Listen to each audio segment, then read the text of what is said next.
aftur sigldi lítill grár fiskur á eftir honum. Regnbogafiskur, dokaðu við, vertu svo vænn að gefa mér pínulítið af silfraða hraustranum þínum. Það er svo undurfagurt og þú átt svo mikið af því.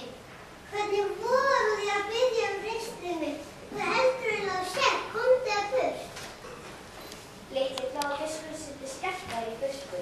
Hann sagði öllum vinum sínum hvað hafði gerst. Eftir það vildi enginn tala við regnbogafiskinn.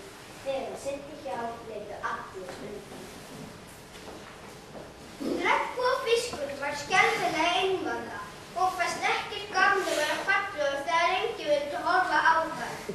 Dag nokkuð drakk hann raunir sína fyrir krossfiskinum. Mér sem er svo fallegur, hvers vegna kann enginn vel við mig? Því get ég ekki svarað, en þú syndir stóra korallrifinu og inn í svarta helli. Hittu kolkrabba klóka. Kannski getur hann hjálpað þér. Regnbogafiskurinn lagði strax af stað. Fljótlega fann hann hellu og synti inn. Það var afar dimmt, en skyndilega sá hann glytta tvær glyrnur. Þetta var kolkrabbinn Klóki. Ég hef beðið eftir þér, öldin og sögu þína. Háðu mín ráð, gerðu hverjum fiski sem vita silfraða hraustranum þínu. Nú verður ekki lengur frægasti fiskurinn í sjónum.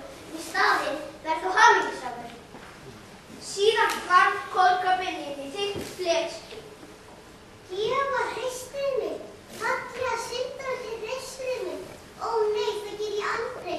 Ég get verið hamingjusamur án þess. Allt í einu fann hann að eitthvað snerti hann ofurlétt. Litli blái fiskurinn var kominn aftur. Regnbogafiskur, vertu ekki reiður. Mig langar bara í eitt agnarsmátt hraustur. Jæja þá, kannski munum við greið. Regnbogafiskurinn kippti varlega mistar hreistrana af sér og rétti litla fiskinum. Þakkaðu fyrir, þakkaðu kærlega fyrir. Litli blái fiskurinn réði sig varla fyrir kæti. Undarleg tilfinning greip regnbogafiskinn.